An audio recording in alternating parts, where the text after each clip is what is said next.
Her fingers had turned blue. That was the first thing Caleb Thornwood saw when he found her 19 years old, tied to a fence post in the middle of the worst blizzard Montana had seen in 20 years. Her father had left her there. Left her to freeze. Left her to die. What Caleb did next would destroy the lonely life he'd built and awaken something he'd buried 12 years ago. This is their story. Stay until the end and comment your city below so I can see how far this tale travels. Subscribe now. You don't want to miss what happens next.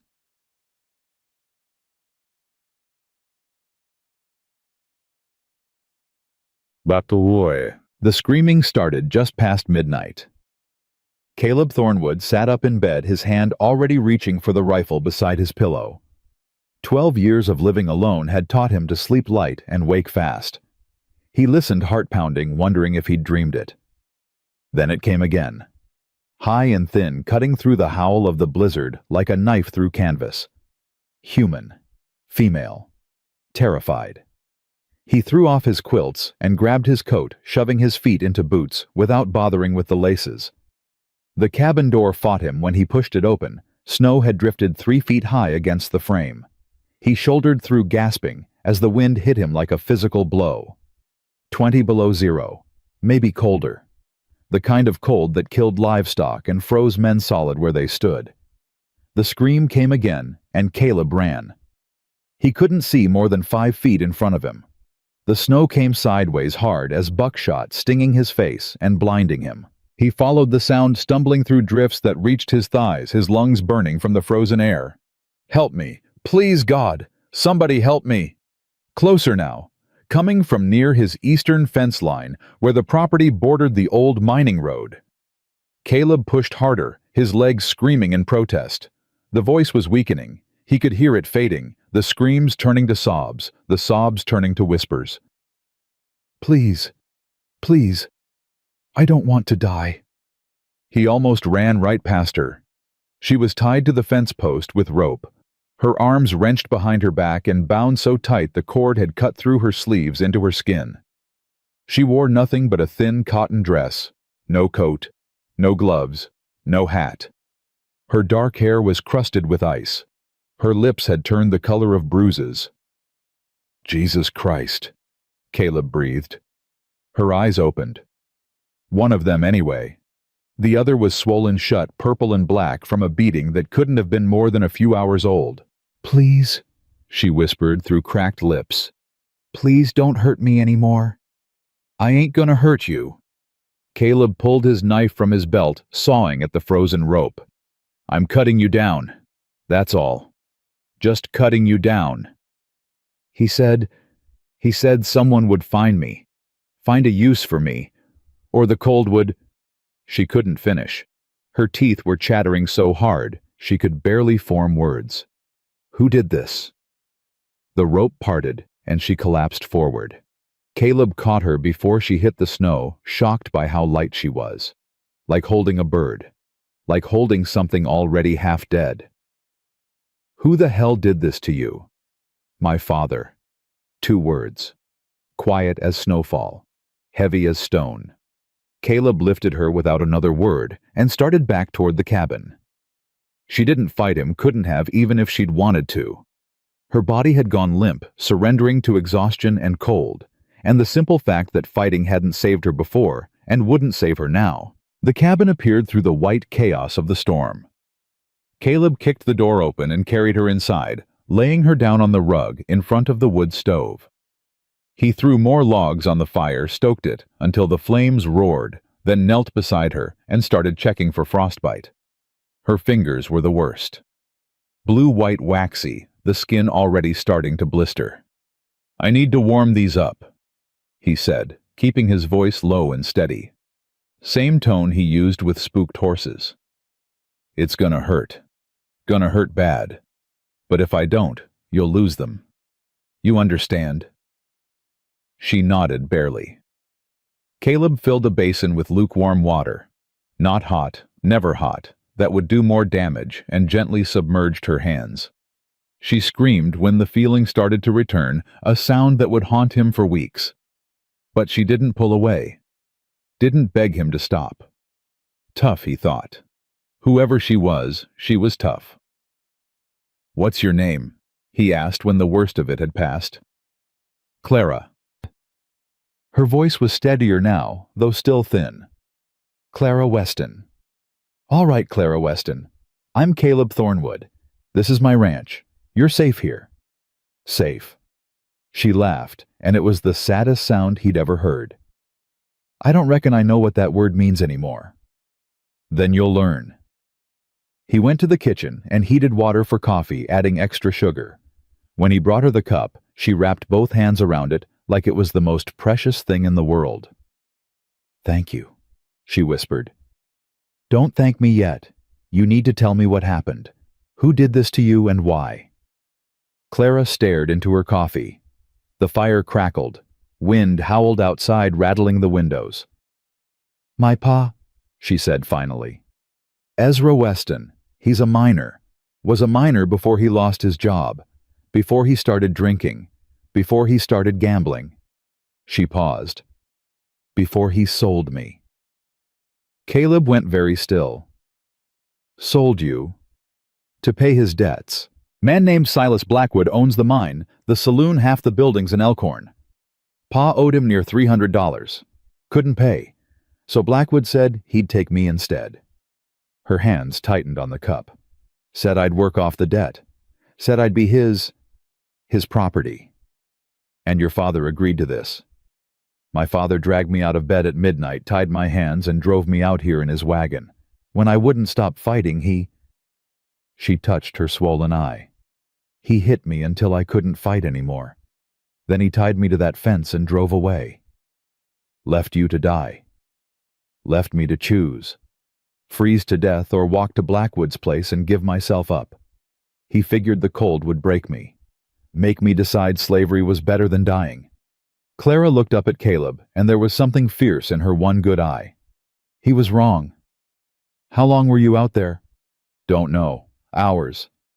Long enough that I stopped feeling my hands. Long enough that I started to think maybe dying wasn't so bad after all."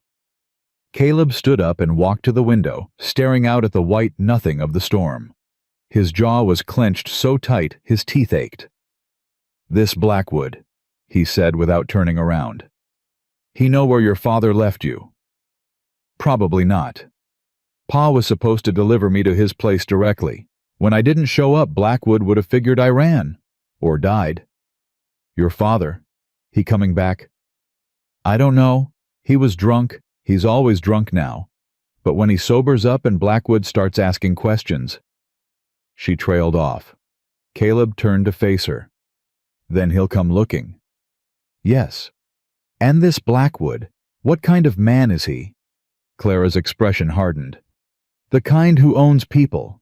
The kind who thinks money can buy anything. The kind who don't hear no very often and don't take kindly to it when he does. Rich man. Richest in the territory. Connected. Sheriff in his pocket. Judge too, from what I hear." Caleb nodded slowly. He should send her away. Should point her toward the nearest town that wasn't Elkhorn and wish her luck. Getting tangled up with powerful men and their debts and their corrupted law wasn't something a man survived for long. But he looked at Clara Weston, 19 years old, beaten and frozen and abandoned by the one person in the world who should have protected her. And he thought about another young person he'd failed to protect. Another face that visited his dreams. Samuel, his brother. 16 years old when he died at Gettysburg because Caleb hadn't kept him safe. "You can stay here," he heard himself say. Clara's head snapped up. "What?" "You can stay, long as you need, until you figure out where you're going and how to get there. You don't know me. You don't know anything about me. I know enough. What if my father comes? What if Blackwood sends men? Then I'll deal with them." She stared at him like he'd grown a second head. Why would you do this for a stranger?" Caleb was quiet for a long moment. The fire crackled. The storm raged. The silence stretched between them like a held breath. Because you ain't livestock, he said finally. You ain't property. You're a person. And leaving a person to die in the cold ain't something I can do. Not anymore. Clara's eyes filled with tears. She tried to speak, couldn't try it again. You're either the kindest man I've ever met, she whispered, or the most foolish. Probably both. She laughed, then really laughed, and it transformed her face. For just a moment, Caleb could see what she might look like when she wasn't terrified and beaten and half frozen.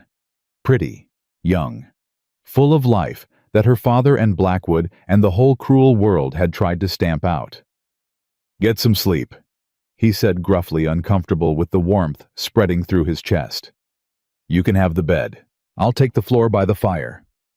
I can't take your bed. You can and you will. You've been through hell tonight. Least I can do is give you somewhere soft to recover.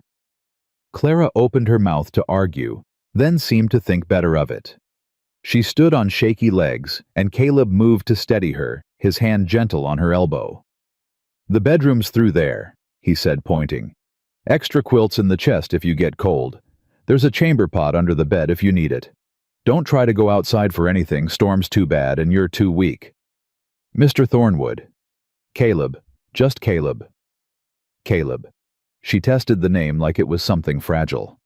Why do you live out here alone? That's a story for another time.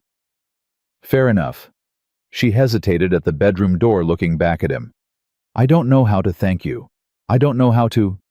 Don't need thanks. Just need you to rest. We'll figure the rest out come morning.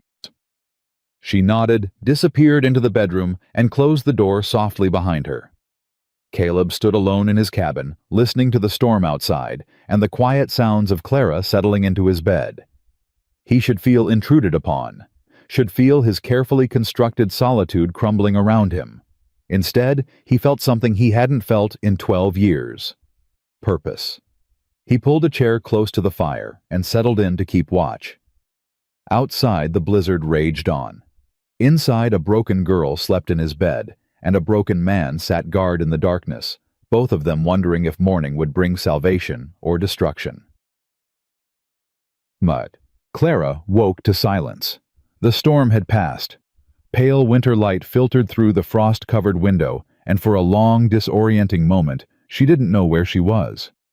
Then it all came rushing back, the cold, the rope, the fence post. Her father's face twisted with drink and desperation as he drove away and left her to die. And the stranger, the cowboy, Caleb Thornwood. She sat up slowly, wincing at the pain that flared through her body. Her hands were wrapped in clean bandages. Someone had changed her out of her frozen dress and into a man's flannel shirt that hung to her knees. The quilts piled on the bed were warm and heavy, and she realized with a start that she'd slept deeper than she had in years. The smell of coffee drifted under the door. Clara climbed out of bed and stood on unsteady legs. Her reflection in the small mirror on the wall made her flinch. Her face was a mess of bruises. Her eye was swollen, though not as badly as last night. Her lips were cracked and dry. But she was alive. She was alive, and that meant she had a chance. Clara opened the bedroom door and stepped into the main cabin. Caleb stood at the stove, his back to her, stirring something in a cast-iron pan. He'd changed clothes since last night, clean shirt, trousers, suspenders hanging loose at his sides. His dark hair was damp like he'd washed it. "Morning," he said without turning around. "Coffee's on the table. Eggs'll be ready in a minute." "You didn't have to cook for me." "Didn't have to do a lot of things. Did them anyway." Clara moved to the table and sat down carefully, wrapping her bandaged hands around the coffee cup he'd set out. The warmth felt like mercy. "How'd you sleep?" Caleb asked, finally turning to face her. "Better than I should have." "Good. You needed it." He slid a plate of eggs in front of her, then sat down across the table with his own. "Eat. You're gonna need your strength." "For what?" "For whatever comes next." They ate in silence for a few minutes. Clara was surprised to discover she was ravenous. She couldn't remember the last time she'd had a real meal. Her father had stopped buying food weeks ago, spending every penny he had on whiskey and cards. Storm cleared out around dawn, Caleb said eventually. Snow's deep, but the roads should be passable by tomorrow. Day after at the latest. Passable for who? Anyone who wants to travel them, including your father, including Blackwood's men. Clara set down her fork. You think they'll come? I know they'll come. Question is when and how many. Then maybe I should leave. Head for another territory before they leave and go where you got money, close a horse anywhere to go. No. Then you ain't leaving. Not yet. Caleb leaned back in his chair, studying her face. We got time. A day, maybe two, before the road's clear enough for travel. Time to plan. Time to figure out what we're dealing with. What we're dealing with is Silas Blackwood. And you don't deal with Silas Blackwood. You survive him if you're lucky. You don't if you're not. Tell me about him. Clara wrapped her hands tighter around her coffee cup. He came to Elkhorn about 10 years ago. Nobody knows where from. Had money, lots of it. Bought the old Morrison mine, then the saloon, then the general store. Now he owns near half the town. And the other half? Owes him money, including my pa. How'd your pa get so deep in debt? The way everyone does, little bit at a time. A loan here, a gambling debt there. Blackwood's patient. He lets people dig themselves in deep before he comes to collect. And when they can't pay, she trailed off. He takes what he wants instead. Yes. And he wanted you. Clara's jaw tightened. He's been watching me for years. Since I was 15, maybe younger. Always making comments when I'd pass him on the street. Always finding excuses to come by our cabin when Pa wasn't home. Did he ever? No, but he made it clear what he wanted, what he was waiting for. She looked up at Caleb, her one good eye hard as flint. I turned 19 3 weeks ago. That's when he called in Pa's debt. That's when he said I was old enough to pay. Caleb's hands had curled into fists on the table. He forced himself to relax them one finger at a time. Your father, he said carefully. He knew what Blackwood wanted when he agreed to the deal. He knew. And he agreed anyway. He said he didn't have a choice. Said Blackwood would kill him if he didn't pay. Said at least this way we'd both survive. Clara laughed bitterly. Then he tied me to a fence post in a blizzard and left me to freeze. I reckon his definition of survive is different than mine. Your mother, where is she?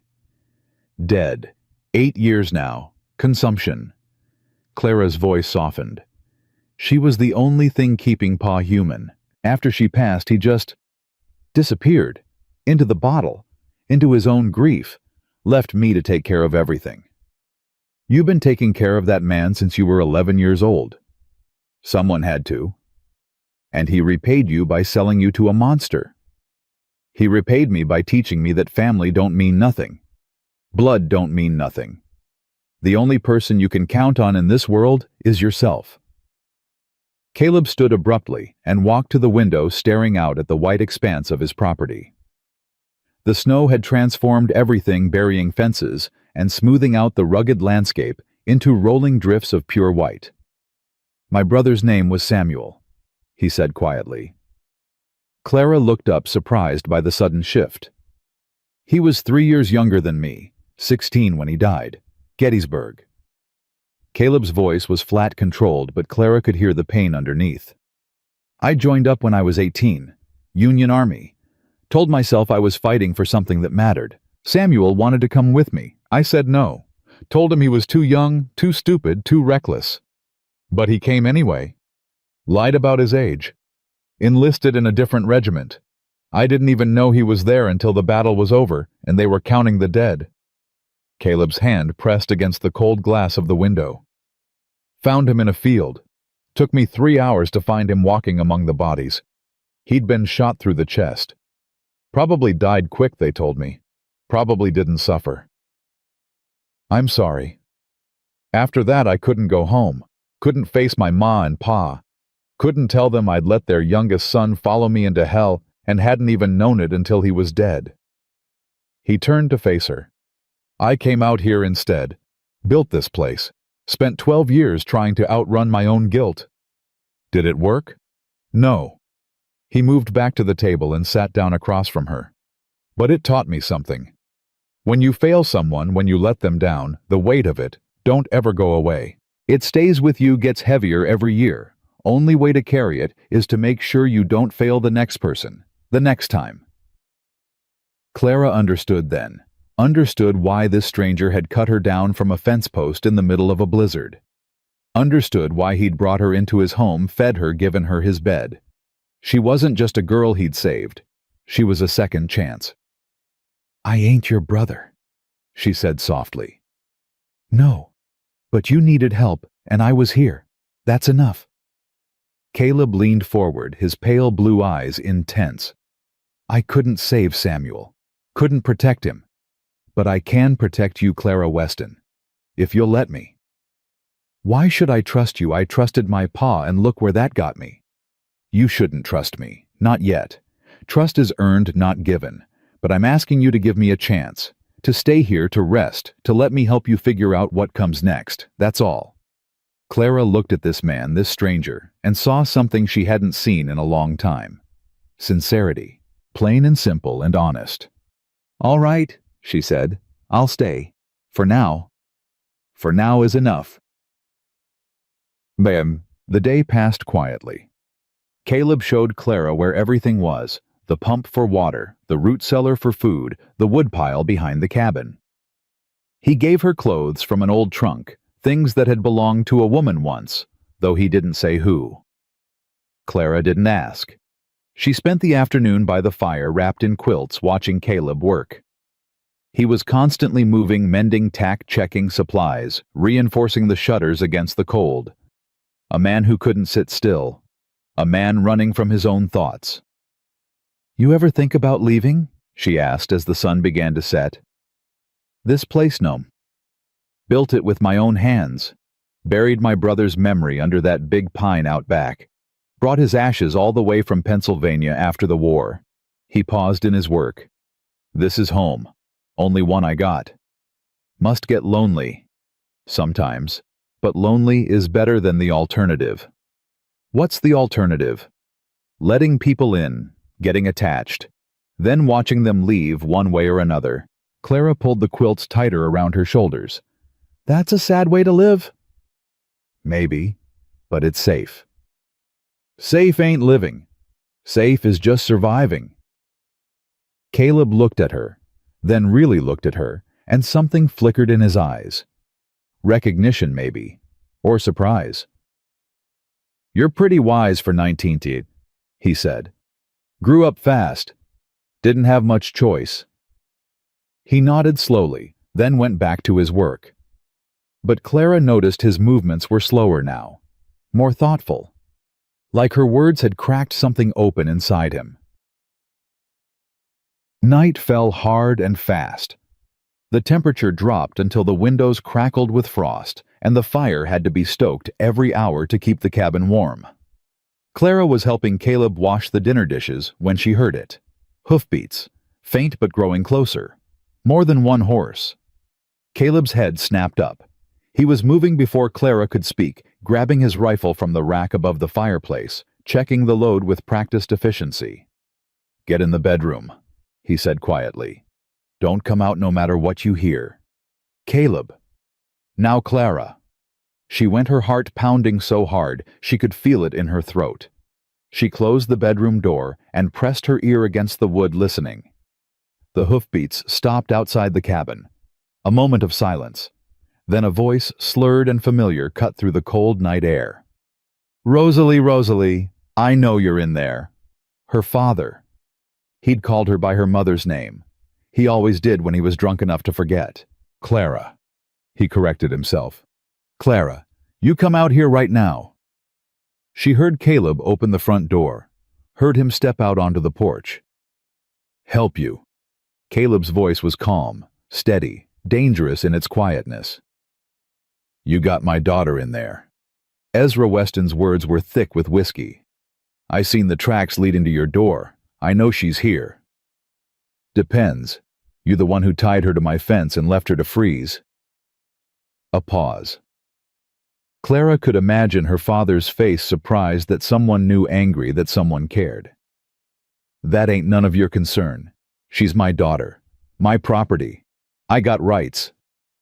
She's 19 years old. That makes her an adult. And last I checked, you can't own a person in this country. Not since Lincoln freed the slaves. Don't you lecture me about rights. Ezra's voice rose, cracking with rage. You don't know nothing about what I've been through, what that girl put me through. She's the reason her mother's dead, the reason I... Stop. One word, quiet as a whisper, hard as iron. Your daughter near died tonight because of what you did. She's hurt, she's scared, and she's not going anywhere until she decides she wants to. The hell she's not. Silas Blackwood's got a claim on her. She belongs to him now. You give her up or there'll be trouble. There's already trouble. You made it the moment you tied an innocent girl to a fence post and drove away. Clara heard her father sputtering, heard him take a step forward. Then she heard the distinctive click of a rifle being cocked. I'd think real careful about your next move, Caleb said. Silence stretched out long and tense. Clara pressed her hands against the door, trembling. This ain't over, Ezra finally said. Blackwood'll hear about this. He don't take kindly to people stealing what's his. She ain't his. She ain't yours. She belongs to herself. Now get off my property before I lose my patience. More silence. Then finally the sound of her father mounting his horse. The hoofbeats retreating into the night. Clara stayed frozen against the door, unable to move, unable to breathe. A minute passed. Then two. The bedroom door opened.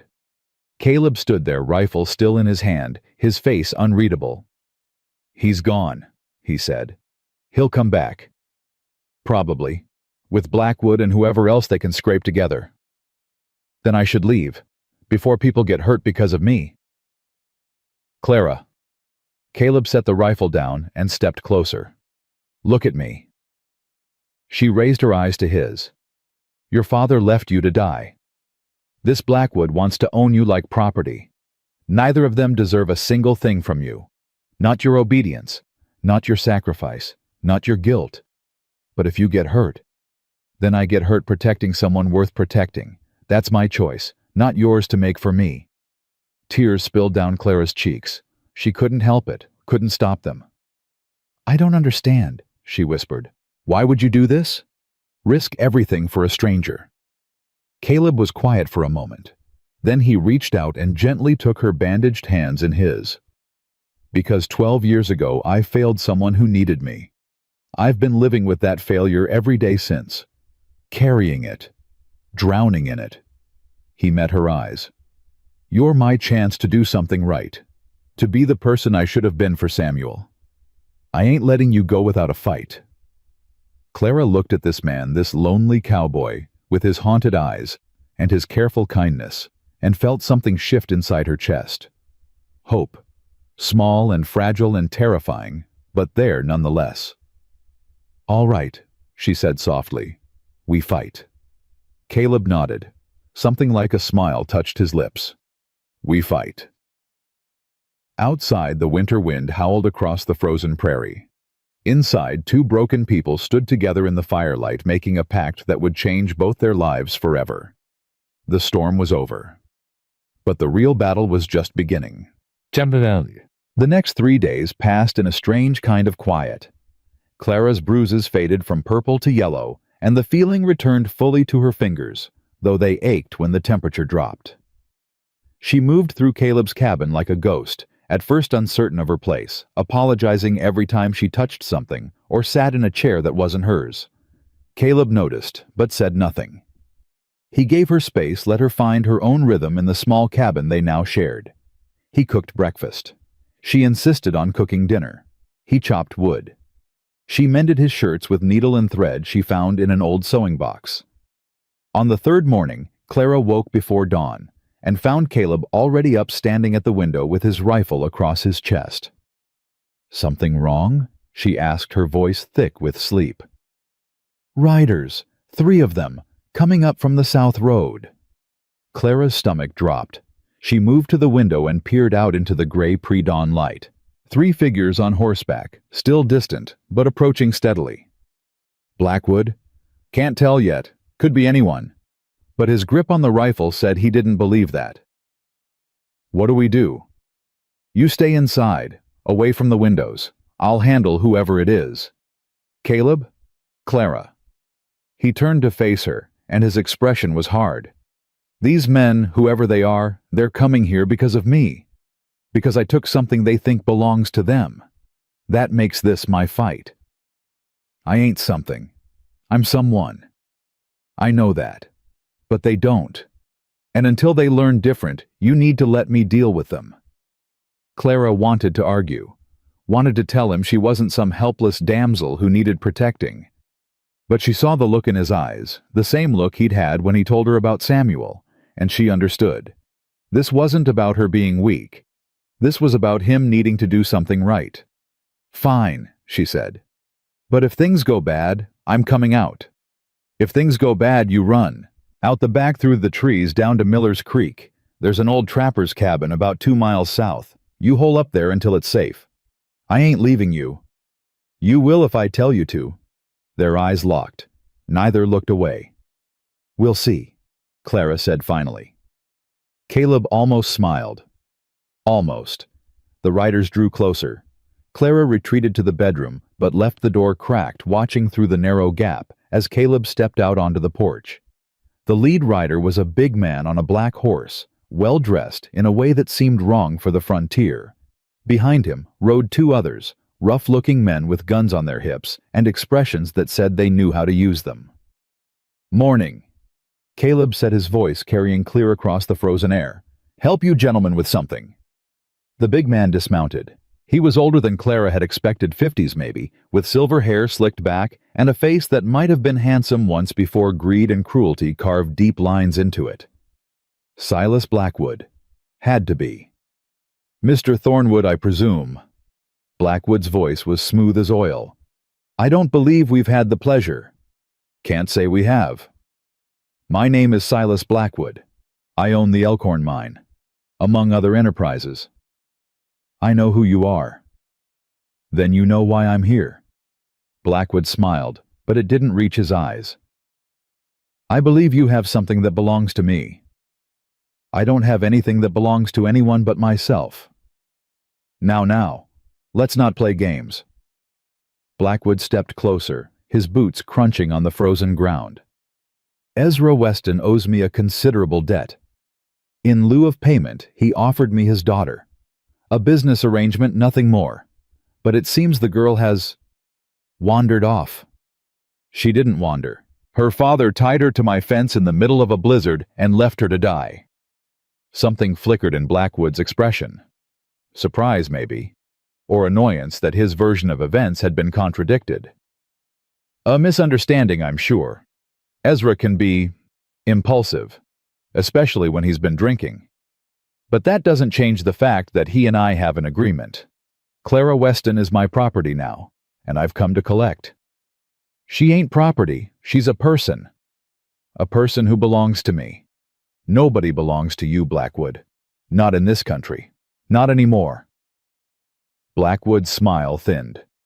You're a long way from anywhere, Mr. Thornwood. Out here the law is whatever I say it is, and I say that girl is mine. Then you say wrong. The 2 men behind Blackwood shifted hands, moving toward their guns. Caleb didn't flinch. I could have my men burn this cabin to the ground, Blackwood said conversationally. Could shoot you where you stand and take what I came for. Nobody would ever know. Nobody would ever care. You could try. You're one man. I have 2 guns behind me and a dozen more back in town. You really think you can win this fight? I think you're standing on my porch making threats, and I think that means you're not as confident as you're pretending to be. Caleb leaned forward slightly. I think you came out here expecting to find a scared girl and an empty cabin, and instead you found someone willing to put a bullet in you. I think that's got you worried. Blackwood's face hardened. For a moment, Clara thought he might give the order, might tell his men to draw. might end this right here with blood and fire. But he didn't. You're making a mistake, Thornwood. A serious mistake. Wouldn't be my first. This girl isn't worth dying for. That ain't for you to decide. Blackwood stared at him for a long moment. Then he laughed, a cold, empty sound that made Clara's skin crawl. Very well. Keep her, for now. But understand this, Ezra Weston owes me $300. Somebody's going to pay that debt. If it's not the girl, it'll be someone else. He mounted his horse and looked down at Caleb with contempt. I'll be back, Mr. Thornwood, and next time I won't be so civilized. He rode away, his men following. Caleb watched them go until they disappeared over the ridge. Clara emerged from the bedroom. Her legs were shaking. He's not going to stop, she said. No. He'll come back with more men, more guns. Probably. Then what do we do? Caleb was quiet for a moment. Then he set his rifle down and turned to face her. We need help. Can't fight Blackwood alone. He's got too many men, too much power. But if we can get word to the territorial marshal, file a complaint, make this official? You think the law will help? Blackwood owns the sheriff. The sheriff, not the marshal. There's a difference. Caleb moved to the table and sat down heavily. Territorial marshals answer to the federal government, not local politicians. If we can get to Helena, talk to someone with real authority. Helena's 3 days' ride. More in this weather. I know. And Blackwood will know the moment we leave. He'll come after us. I know that too. Clara sat down across from him. Her hands were trembling, so she pressed them flat against the table to make them stop. There's another way, she said quietly. What way? I could go to him. Give myself up. Pay my father's debt like I was supposed to. No. Caleb. I said no. His voice was sharp, sharper than she'd ever heard it. That ain't happening. Not while I'm breathing. But if I go, he'll leave you alone. You can have your life back, your quiet, your peace. My peace. Caleb laughed bitterly. Clara, I ain't had peace in 12 years. Don't reckon I ever will. But that don't mean I'm gonna let you sacrifice yourself to a monster just to save me some trouble. It's not sacrifice. It's just accepting what is, what was always going to be. Nothing is always going to be. Nothing is set in stone. You got choices, Clara. You got a future. Don't throw that away because some rich man thinks he owns you. Clara's eyes filled with tears. She blinked them back, angry at herself for crying. Why do you care so much? You don't even know me. I know enough. Caleb reached across the table and took her hands in his. His grip was warm, strong, steady. I know you're brave. I know you're smart. I know you survived 8 years of hell with a drunk father and came out the other side still fighting. That's more than most people could say. That's not... And I know that when I found you tied to that fence, half frozen and beaten, you still had fire in your eyes, still had fight in you. That's not something that can be bought or sold or owned. That's yours, Clara. Nobody can take it from you unless you let them. She stared at him, this strange man who'd appeared in her life like a miracle, and felt something crack open inside her chest. Something she'd kept locked away for so long she'd forgotten it existed. Hope. All right, she whispered. No giving up. No surrendering. No surrendering. Then we need a plan. Caleb nodded slowly. We need supplies. Food, ammunition, warm clothes for travel. And we need information where Blackwood's men are, how many he's got, what roads they're watching. How do we get that? There's a woman in town, Abigail Crawford. She runs the general store. Lost her husband to Blackwood's mine 3 years back, cave-in that never should have happened. She don't owe him any loyalty. You trust her?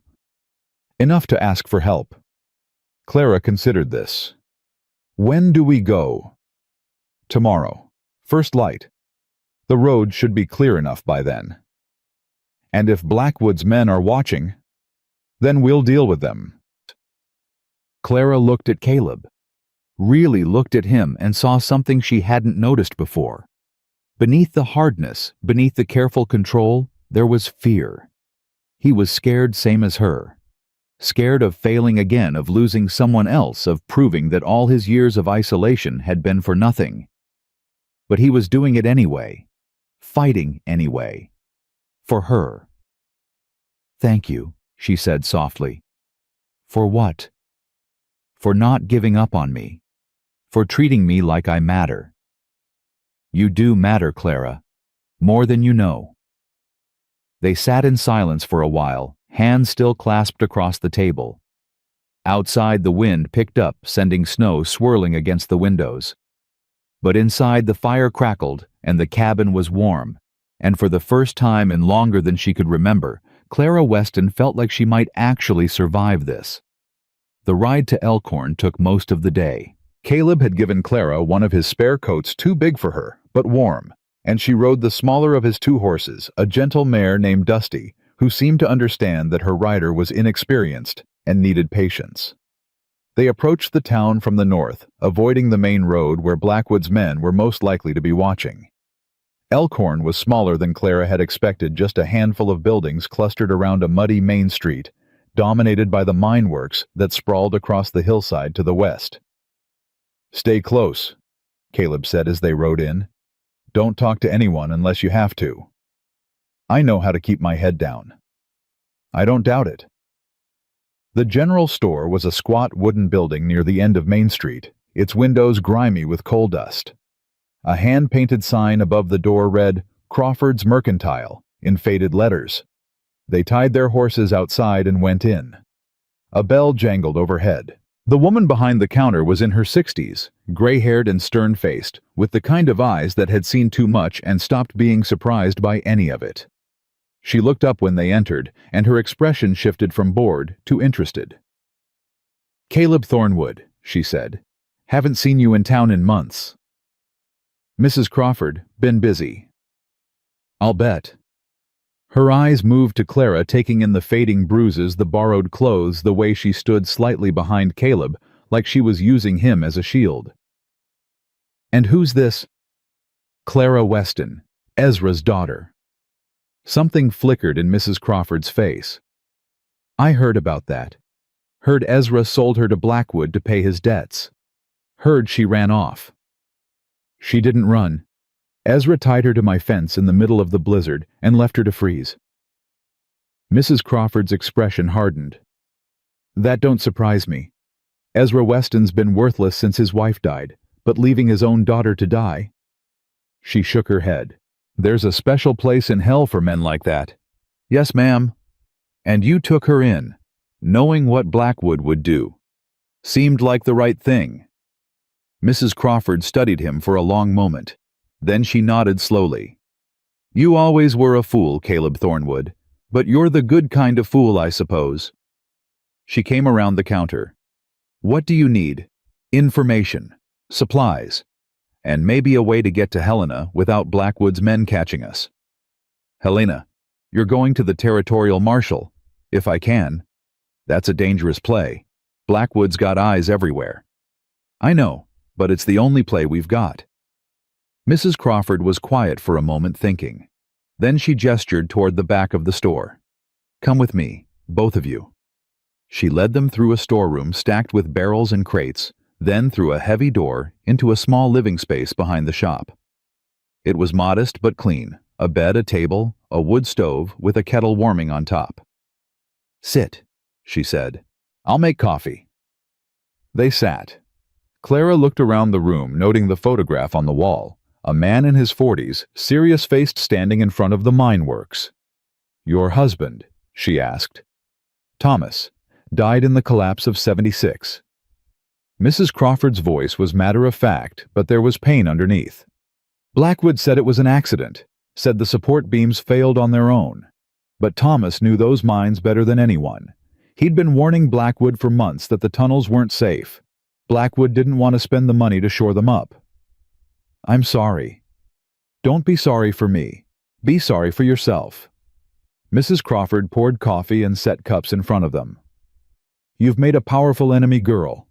Blackwood don't forgive, and he don't forget. He'll hunt you until he gets what he wants, or one of you is dead. I know. Do you? Because I've seen what that man does to people who cross him. I've seen bodies pulled out of mines and rivers and shallow graves. I've seen families destroyed, businesses burned, lives ruined.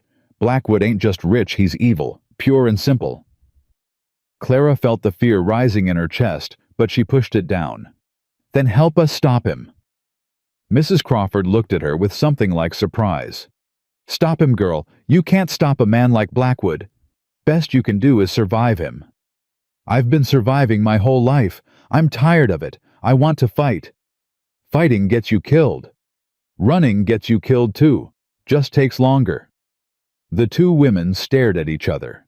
Something passed between them. Recognition, maybe. Understanding. Two women who'd been broken by the world and put themselves back together with nothing but stubbornness and spite. Well, Mrs. Crawford said finally, maybe you're tougher than you look. Maybe I am. Mrs. Crawford turned to Caleb. The North Road is being watched.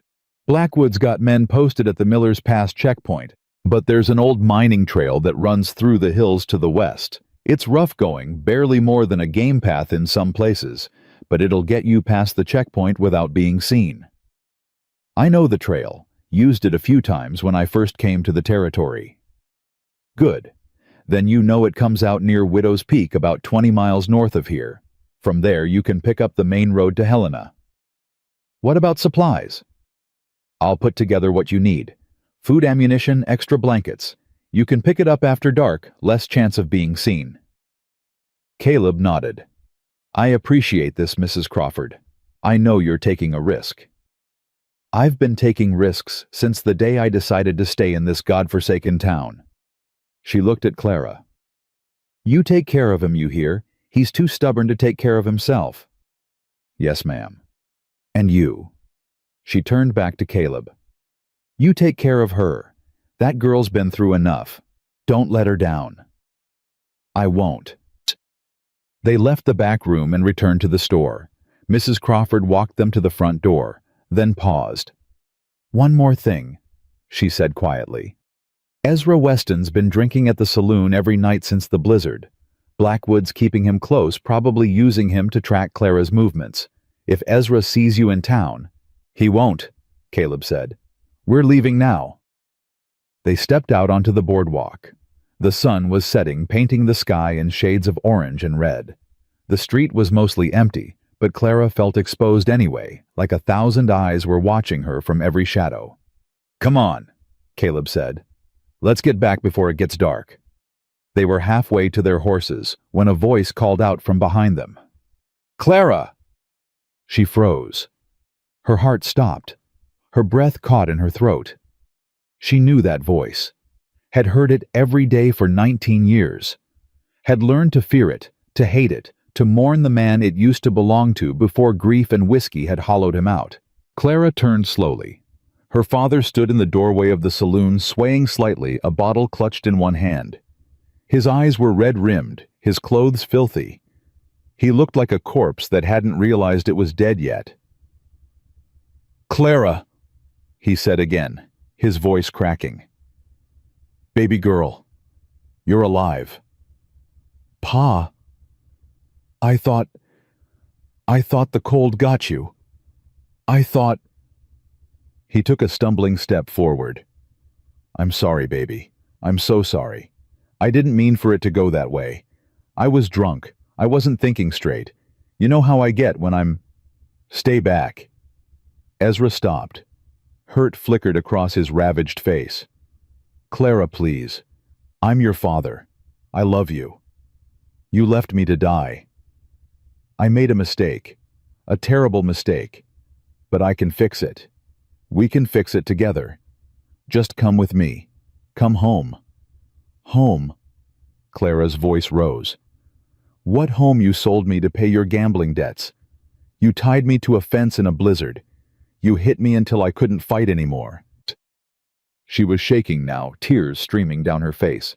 You're not my father. Not anymore. Clara, my father died the same day my mother did. You're just what's left. Ezra's face crumpled. For a moment, he looked like the man he used to be, broken, grieving, lost.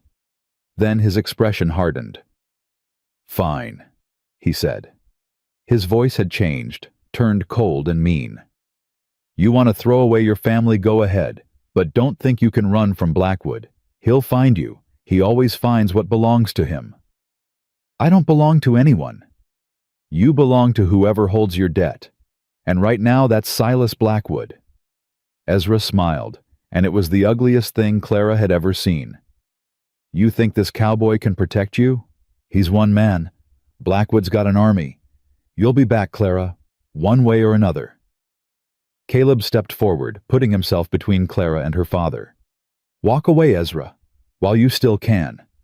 Or what, you'll shoot me, in the middle of Main Street. I'll do what I have to do. The two men stared at each other. Ezra's hand twitched toward his belt, but there was no gun there, just an empty holster. This ain't over, Ezra said, not by a long shot. He turned and shuffled back into the saloon. The door swung shut behind him. Clara stood frozen on the boardwalk, her whole body trembling. Caleb put a hand on her shoulder. Clara, we need to go. I know. Now, before he tells Blackwood we're here. She nodded, unable to speak.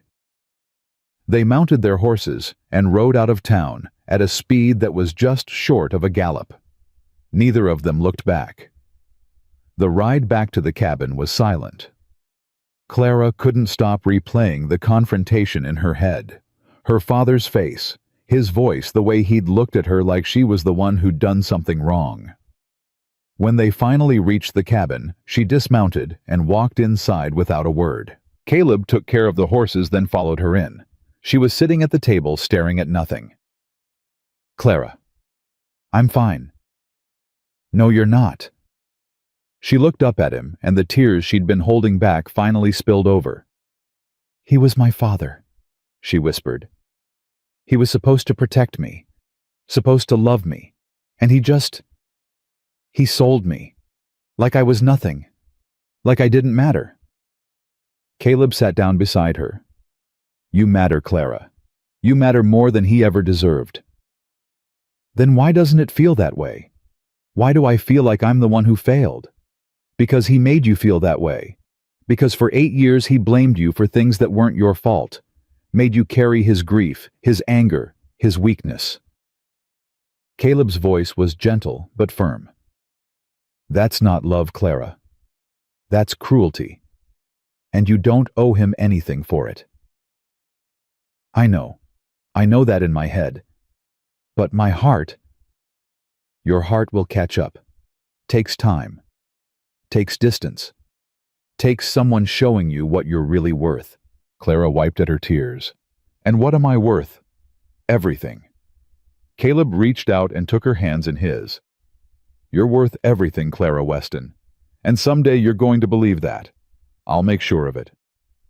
She looked at him through her tears, this man who'd appeared in her life like a miracle, who'd cut her down from a fence post and given her a reason to keep fighting. Thank you, she said. For what? For not giving up on me, even when I want to give up on myself. Never, Caleb said. Not ever. They sat together in the fading light, hands clasped as the darkness gathered outside and the fire crackled low. Tomorrow would bring danger. Tomorrow would bring Blackwood and his men and the desperate ride to Helena and all the uncertainty that came with fighting a battle you might not win. But tonight, in this small cabin on the edge of nowhere, two broken people held on to each other and refused to let go. And that, for now, was enough. They left before dawn to collect the supplies from Mrs. Crawford. The old woman was waiting for them behind her store. 2 heavy saddlebags packed with everything they'd need. Dried meat, hardtack ammunition, extra blankets, even a small pouch of coins. She pressed into Clara's hands despite her protests. You'll need it, Mrs. Crawford said firmly. Helena ain't cheap and lawyers cost money. We can't take your... You can and you will. Consider it my contribution to seeing Silas Blackwood finally get what's coming to him." She gripped Clara's hands tightly. "You be careful out there, girl. And you come back when this is over. I want to hear how it ends." "Yes, ma'am." They were loading the last of the supplies when Caleb's head snapped up. He'd heard something hoofbeats distant, but approaching fast. "We need to go. Now." They mounted and rode hard toward the western hills, pushing the horses as fast as they dared on the frozen ground. Behind them, Clara could hear shouting men's voices, angry and urgent. "They saw us," she gasped. "Doesn't matter. Just keep riding." The mining trail Mrs. Crawford had told them about was barely visible under the snow, but Caleb found it anyway, guiding them up into the hills where the terrain grew rough and the trees grew thick. The shouting faded behind them, swallowed by distance and the muffling blanket of snow. They rode for hours.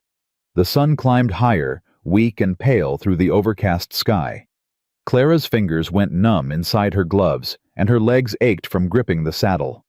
But she didn't complain, didn't slow down, just kept her eyes on Caleb's back and followed. It was past noon when he finally called a halt. They'd reached a small clearing beside a frozen creek, sheltered from the wind by a ring of tall pines. "We'll rest here," Caleb said, dismounting.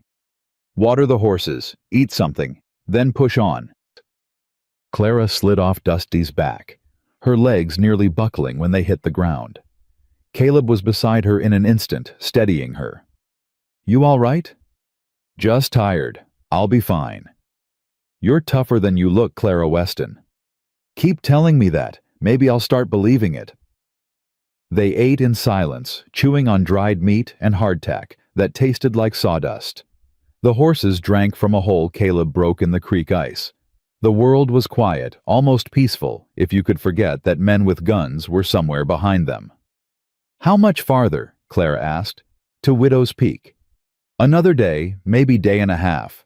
Depends on the weather." Clara looked up at the sky. The clouds had thickened dark and heavy with the promise of more snow. "Looks like it might storm again." "Yeah." Caleb's jaw tightened. "We need to find shelter before nightfall. There's an old miner's cabin about 5 miles ahead. If it's still standing, we can hole up there until the weather passes. And if it's not standing, then we improvise." They mounted up and rode on. The temperature dropped steadily as the afternoon wore on, and by the time the sun began its descent toward the mountains, the first flakes of snow were falling. The miner's cabin was still standing barely. One wall had partially collapsed, and the roof sagged dangerously in the middle. But it had 4 walls and a door that closed, and right now that was enough. Caleb built a fire in the old stone fireplace while Clara unpacked their supplies. The cabin was small, just one room with a dirt floor and a single window covered in oiled paper. But the fire warmed it quickly, and soon the chill began to ease from Clara's bones. "Storm's getting worse," Caleb said, peering out through a crack in the door. "Might be here a while." "How long?" "Day, maybe 2. Hard to say." Clara felt a flutter of panic in her chest. "But Blackwood's men can't track us in a blizzard any better than we can travel in one. If we're stuck here, so are they. And if the storm clears before we're ready, then we move fast." Caleb turned to face her. "We've got food. We've got shelter. We've got each other. That's more than a lot of folks have. We'll be all right, Clara." She wanted to believe him, wanted to trust that everything would work out, that they'd make it to Helena, that the marshal would listen, that Blackwood would finally face justice. But hope had never served her well before. Hope had gotten her mother's grave and her father's fists and a fence post in a blizzard. "What if we don't make it?" she asked quietly. "What if Blackwood catches us before we reach Helena? Then we fight. Against how many men? However many he sends." "That's not a plan, Caleb. That's suicide." "Maybe." He sat down beside her close enough that their shoulders almost touched. "But I'd rather die fighting than live running. Wouldn't you?" Clara thought about it, Thought about the life she'd had before the constant fear, the endless labor, the slow erosion of everything she'd once hoped to be. Thought about what it would mean to go back to that, to surrender to Blackwood, to become the thing he wanted her to be. "Yes," she said finally. "I would." "Then stop worrying about what might happen, and focus on what we can control. Right now that's staying warm, staying fed, and staying alive until this storm passes. And then we keep going. One step at a time, 1 mile at a time, until we get where we're going or we can't go any further." Clara looked at him, this strange, stubborn, broken man who'd appeared in her life like an answer to a prayer she'd stopped believing in. She didn't understand him, didn't know why he'd risked everything for a girl he barely knew. But she was grateful, more grateful than she'd ever been for anything. "Caleb." "Yeah? Thank you. For everything." He smiled, really smiled for the first time since she'd met him. It transformed his face, made him look younger, softer, almost handsome. "Don't thank me yet. We've still got a long way to go." The storm raged through the night and into the next day. Wind screamed through the gaps in the cabin walls, and snow piled up against the door, until Caleb had to force it open just to check on the horses in the lean-to they'd rigged behind the cabin. They passed the time talking. Clara told Caleb about her mother, how she used to sing while she worked, how she'd taught Clara to read using an old Bible, how she'd held on for 3 years after the consumption diagnosis, because she couldn't bear to leave her daughter alone with Ezra. "She knew," Clara said softly. "She knew what he'd become, what he was becoming. She made me promise right before she died, 'Promise me you'll survive, Clara. Promise me you'll find a way out.' And you did. I survived. I'm not sure that's the same thing as getting out." "It's a start." Caleb told her about Samuel, the little brother who'd followed him everywhere, who'd worshipped him like a hero, who'd lied about his age and enlisted in a different regiment because he couldn't stand the thought of Caleb going to war without him. "I was so angry when I found out," Caleb said. "Tracked him down the night before Gettysburg. Told him to go home, told him he was too young, too stupid, too reckless. He just laughed. Said he wasn't leaving me. Said brothers stuck together. And then the battle started. 3 days of hell. When it was over, I went looking for him." Caleb's voice cracked. "Found him in a field. Took me 3 hours. He was just lying there, like he was sleeping." Clara reached out and took his hand. He didn't pull away. "I carried him off that field myself. Wouldn't let anyone else touch him. Wrote to our parents, told them what happened. Never went home after that. Couldn't face them." "Do they know you're alive?" "I send money sometimes, never a return address. Figure it's better that way." "Better for who?" Caleb was quiet for a long moment. "I used to think it was better for them. Now I'm not so sure." The fire crackled. The wind howled. Clara held Caleb's hand and didn't let go. "You should go back," she said. "After this is over. You should see them." "Maybe. Not maybe. You should." She turned to face him. "Your brother died, Caleb. That's a tragedy. But you're still alive. And somewhere out there your parents are wondering what happened to their other son. Don't you think they deserve to know? I failed them. I failed Samuel. You were 19 years old. You couldn't have known he'd follow you. You couldn't have stopped him if you'd tried. I could have. You couldn't. He made his choice, same as you made yours, same as I made mine." Clara squeezed his hand. "We can't control what other people do. We can only control what we do. And running away from the people who love you, that's not honoring Samuel's memory. That's just punishing yourself." Caleb stared at her like he was seeing her for the first time. "When did you get so wise? I've had a lot of time to think. Not much else to do when you're taking care of a drunk and praying every night that tomorrow won't be worse than today. I'm sorry for what you went through." "Don't be sorry. Just help me make sure it wasn't for nothing." By the second day, the storm had begun to ease. The wind died down, the snow slowed to occasional flurries, and pale sunlight broke through the clouds. They'd be able to travel again by morning.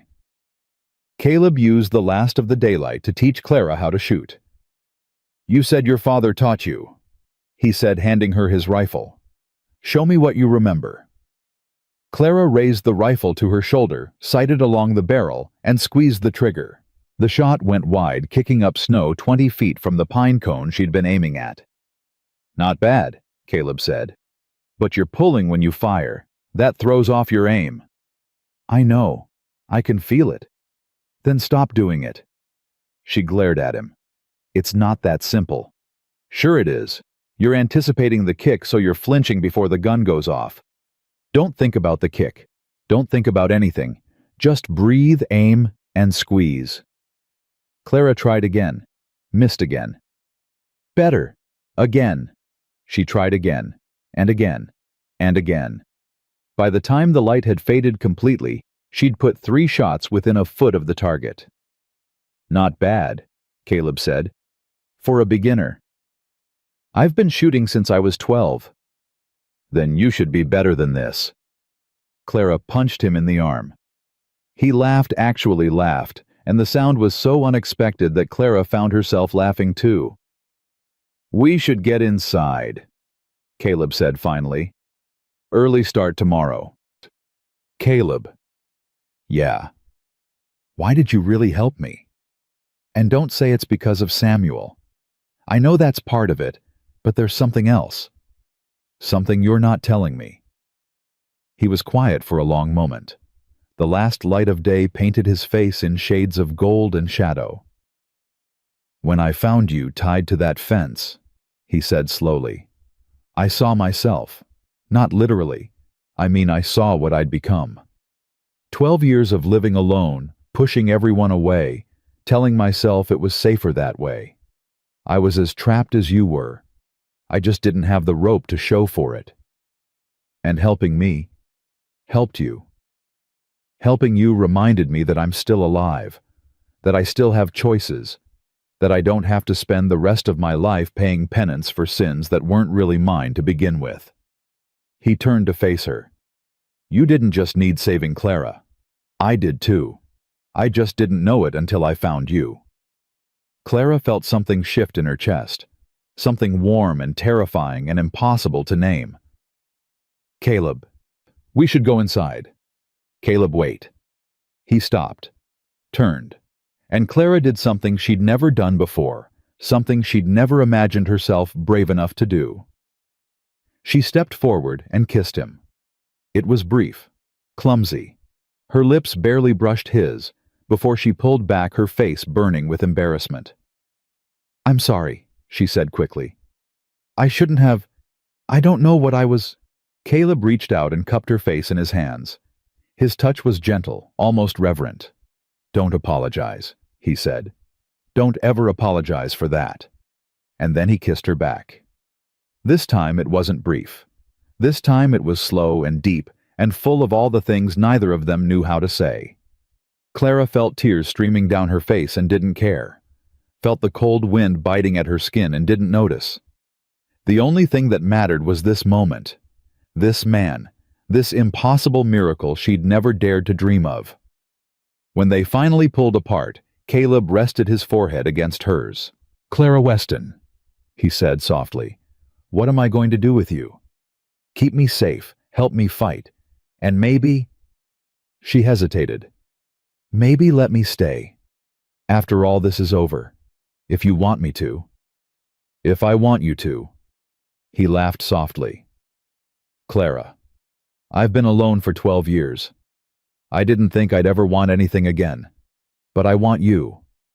More than I've wanted anything since before the war. Then I'll stay. It won't be easy. This life, it's hard, lonely, dangerous. I know, but I'd rather have hard with you than easy without you." He pulled her close, wrapping his arms around her like he was afraid she'd disappear if he let go. "Then you'll stay," he said, "for as long as you want. Forever, if you'll have me." Forever sounds about right. They stood there in the fading light, holding each other, two broken people finding something whole. The wind picked up again, cold and sharp, but Clara didn't feel it. For the first time in her life, she felt warm all the way through. They went inside as full darkness fell. The fire had burned low, but Caleb built it back up while Clara laid out their bedrolls. They ate a simple dinner of dried meat and the last of the hardtack, sitting close together with their shoulders touching. "Tomorrow," Caleb said. "We'll reach Widow's Peak by midday if we push. From there, it's 2 days to Helena." "And then?" "And then we find the territorial marshal. Tell him everything. Let the law handle Blackwood. You think it'll work? I think it's our best chance. Maybe our only chance." Clara leaned her head against his shoulder. "I'm scared, Caleb." "I know. Not of Blackwood. Not of dying. I'm scared that this," she gestured between them, "won't last. That something will happen, and I'll lose you, and I'll be alone again." Caleb put his arm around her, pulling her close. "I can't promise nothing bad will happen. Life don't work that way. But I can promise you won't face it alone. Whatever comes, we face it together. Deal." "Deal." They fell asleep, curled together, wrapped in blankets, the fire crackling low. Clara dreamed of spring of green fields and warm sunshine, and a cabin that wasn't falling apart. She dreamed of a future she'd never let herself imagine before. She woke to the sound of horses. Caleb was already up, rifle in hand, peering through a crack in the cabin wall. His face was grim. "How many?" Clara whispered. 8. Maybe 10. Spread out in a circle. They've got us surrounded." Clara's heart dropped into her stomach. "Blackwood?" "Probably. Or his men at least." Caleb turned to face her. "Get dressed. Gather everything you can carry. We're going to have to fight our way out." "Against 10 men. Against whoever's out there, unless you've got a better idea." Clara didn't. She pulled on her boots, her coat, her gloves, grabbed the pistol Caleb had given her, and checked the load. 5 shots. 5 chances. "There's a back way out," Caleb said quietly. "Half collapsed, but I think we can squeeze through. If we can make it to the trees. They'll see us. Maybe.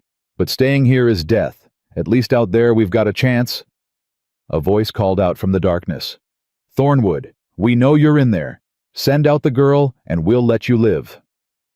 Caleb didn't answer. "Last chance, Cowboy. You've got 60 seconds to decide." Clara moved to Caleb's side. "Maybe I should—" "No. But if it saves your—" I said no. He grabbed her hand, his grip fierce. "We go together, or we don't go at all. That was the deal, remember?" "I remember." "Then trust me. We're getting out of this. Both of us." The 60 seconds ticked by in silence. Then the shooting started. Bullets punched through the cabin walls, sending splinters flying. Clara dropped to the floor, covering her head. Caleb returned fire through the window, once, twice, 3 times. A scream from outside told her at least one shot had found its mark. "Move!" Caleb shouted. "Now!" They crawled toward the back of the cabin, where a section of wall had collapsed into a narrow gap. Caleb went first, squeezing through the opening, then reaching back to pull Clara through. The cold hit her like a slap. The snow was knee-deep here, and the moon had risen, turning everything silver and shadow. Gunfire echoed behind them as Blackwood's men continued shooting at the cabin, not yet realizing their quarry had fled. "The trees!" Caleb gasped. "Go!" They ran. Clara's lungs burned. Her legs screamed. Snow grabbed at her feet with every step, trying to drag her down. But she kept going, kept fighting, kept moving. They reached the tree line just as someone shouted behind them. "There! They're running!" More gunfire. A bullet whined past Clara's ear. She dove behind a thick pine, Caleb right beside her. "Keep going," he said. "Straight ahead. Don't stop for anything." "What about you?" "I'll cover you." "Caleb, go." Clara went. She ran through the dark forest branches, clawing at her face, snow filling her boots. She could hear Caleb behind her, firing, shouting, drawing the pursuers away from her path. Then she heard him cry out. She stopped, turned, saw him stumble, saw him fall, saw the dark stains spreading across the snow beneath him. Caleb! She ran back, found him on the ground, clutching his side, blood seeping between his fingers. "I told you to run," he gasped. "And I told you we go together." Clara grabbed his arm, hauled him upright. "Can you walk?" "Have to." They staggered forward, Caleb leaning heavily on Clara's shoulder. Behind them, voices shouted and lanterns bobbed through the trees. The hunters were closing in. But ahead through the darkness, Clara saw something else. A light, steady and warm, filtering through the trees. Another cabin, or maybe a farmhouse. Someone who might help them, or someone who might turn them in. Either way, it was their only chance. "Come on," Clara said. "Just a little further." Caleb gritted his teeth and kept walking. Blood dripped onto the snow behind them, leaving a trail that their pursuers would easily follow. But right now, all that mattered was reaching that light. All that mattered was staying alive. The light belonged to a farmhouse, small but solid smoke rising from its chimney into the frozen night sky. Clara half-dragged, half-carried Caleb the last 100 yards, her arms burning, her breath coming in ragged gasps. Behind them, the sounds of pursuit had faded. Blackwood's men had lost the trail in the darkness, or they'd given up. Either way, Clara didn't care. All that mattered was getting Caleb inside. Getting him warm. Getting him help. She pounded on the door with her fist. "Please, someone help us, please." For a long, terrible moment, nothing happened. Then she heard footsteps. A bolt sliding back. The door opened a crack, and an old man's face appeared, weathered and suspicious. "Who's there?" "My name is Clara Weston. This man is Caleb Thornwood. He's been shot. Please, we need help." The old man's eyes moved from Clara to Caleb, taking in the blood, the pallor, the way he slumped against Clara, like he couldn't hold himself up anymore. "You got men chasing you?" "Yes, sir. Silas Blackwood's men." Something shifted in the old man's expression. He opened the door wider. "Bring him in, quick now." Clara staggered inside, and the warmth hit her like a wall. The old man closed the door behind them and slid the bolt home, then helped her lower Caleb onto a narrow bed in the corner of the room. "Marta," the old man called. "Get the kit. We got wounded." A woman appeared from a back room, younger than the man, maybe 50, with gray-streaked hair and capable hands. She took one look at Caleb and went pale. "Lord have mercy. What happened to him?" "Shot," Clara said. "About half a mile back. I don't know how bad." "Let me see." Marta pushed Clara aside gently and began cutting away Caleb's blood-soaked shirt. The wound was on his right side, just below the ribs. Blood welled up steadily, dark and thick. "Bullet's still in there," Marta said grimly. "Going to have to come out. Henrik, get me the whiskey, and boiling water, and more light." The old man. Henrik moved without question, gathering supplies while Marta worked. Clara stood frozen, watching Caleb's chest rise and fall in shallow, irregular breaths. His face was the color of ash. "Is he going to die?" she heard herself ask. Marta looked up at her. "Not if I can help it. But I ain't going to lie to you, girl. This is bad. Real bad." "What can I do?" "Hold his hand. Talk to him. Keep him with us." Clara knelt beside the bed and took Caleb's hand in both of hers. His skin was cold and clammy. His eyes were closed. "Caleb," she said softly. "Caleb, can you hear me?" His eyelids fluttered. "Clara." "I'm here. I'm right here." Did we make it?" "We made it. We're safe. There are people helping us." "Good." A ghost of a smile crossed his lips. That's good. You have to stay awake, Caleb. You have to fight. Can you do that for me? I'll try. Don't try. Do. You promised me forever, remember. You don't get to break that promise. He laughed weakly, then winced as pain shot through him. Bossy. You like it? Yeah, I do.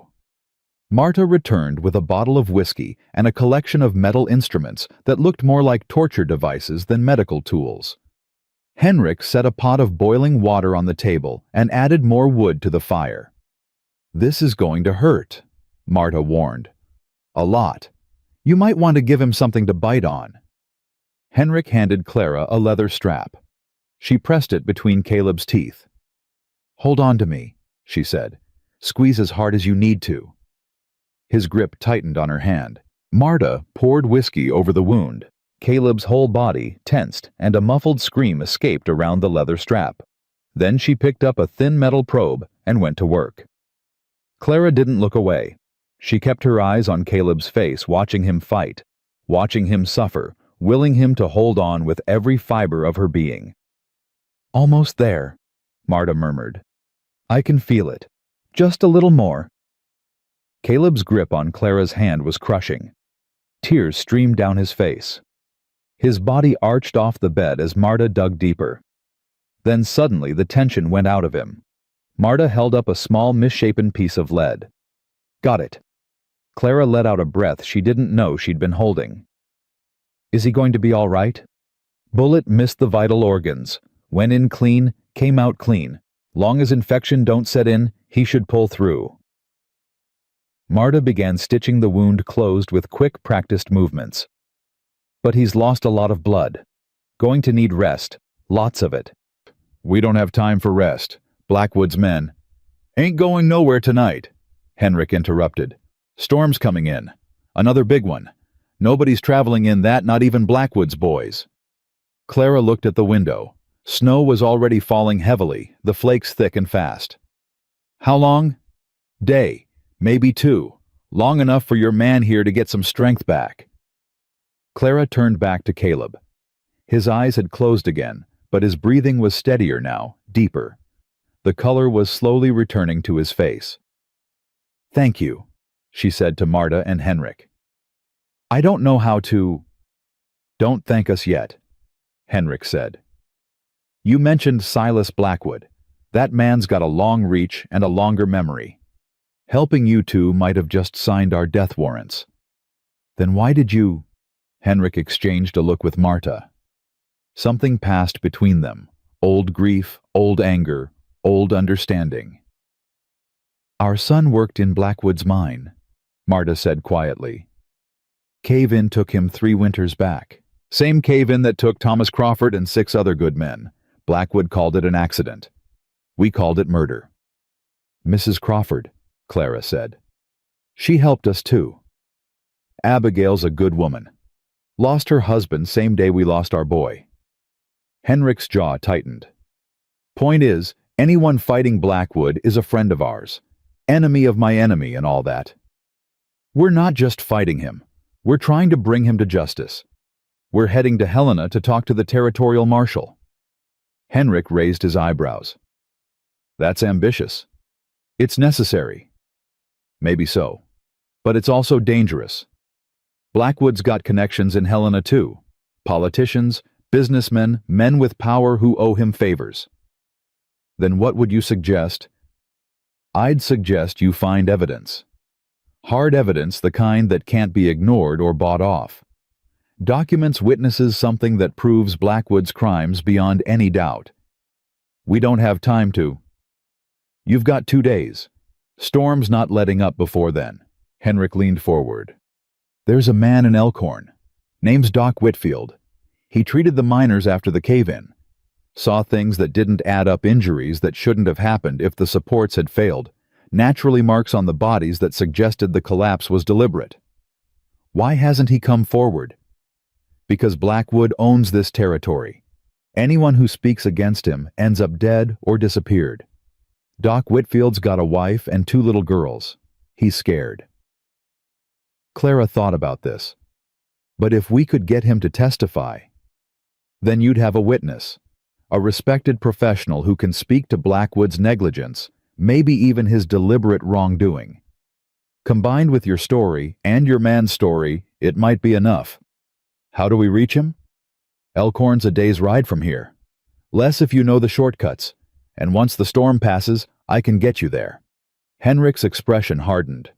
But I'm warning you, girl, you're poking a hornet's nest. Even if you get Whitfield to talk, even if you make it to Helena, there's no guarantee the marshal will act. And if he doesn't, then Blackwood wins. I know. But I'd rather die trying than live running. Henrik studied her for a long moment. Then he nodded slowly. You've got spine, I'll give you that. All right, we'll help you. But your man needs to rest first. Can't do anything until he's strong enough to ride. He'll be ready. He's stronger than he looks. He'd better be. Because what you're planning, it's going to take everything both of you've got. Clara looked at Caleb still unconscious on the bed, his chest rising and falling steadily. It always does, she said. Caleb woke the next morning groggy and weak, but alive. Clara was beside him instantly, pressing a cup of water to his lips. Easy, small sips. What happened? Where are we? A farmhouse. Good people. They helped us. Blackwood's men. Lost them in the storm. Henrik says they won't be able to travel until the weather clears. Caleb tried to sit up, winced, and fell back against the pillows. How bad am I?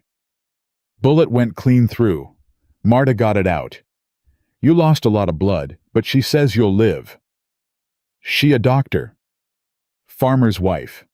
But she's patched up enough wounded animals to know what she's doing. Caleb almost smiled. That's comforting. It should be. You're alive, Caleb. Against all odds, you're alive. He reached up and touched her face, his fingers gentle despite their weakness. Thanks to you. If you hadn't gotten me here. Don't think about that. I have to think about it. You could have left me, could have run, saved yourself. No, I couldn't. Clara. I couldn't, Caleb, because leaving you would have been the same as dying. Do you understand? You're not just some man who helped me. You're everything. Everything I've been hoping for my whole life without knowing I was hoping for it. Tears spilled down her cheeks. She didn't try to stop them. I love you, she said. I know it's too soon. I know we've only known each other a few weeks, but I love you and I'm not losing you. Not now. Not ever. Caleb was quiet for a long moment. Then he pulled her down and kissed her forehead soft and tender. I love you too, he murmured. And you're right. It's too soon. It's crazy. It's probably the most foolish thing either of us has ever done. But I don't care. I love you, Clara Weston. And when this is over, I'm going to marry you. If you'll have me. If I'll have you. She laughed through her tears. Caleb Thornwood, I'd have had you from the moment you cut me down from that fence. I was just too scared to admit it. Then it's settled. We survive this, we get married. Deal. Deal. They stayed like that for a while, foreheads touching, breathing the same air. Outside the storm raged on, but inside everything was warm and quiet and impossibly wonderfully still. The storm lasted another full day. Clara spent the time learning everything she could from Henrik and Marta, the shortcuts to Elkhorn, the layout of the town where Doc Whitfield lived and worked. She also helped around the farmhouse, grateful for something to do with her hands while her mind raced. Caleb improved steadily. By the second evening, he could sit up without help. By the third morning, he was walking slowly, carefully, but walking.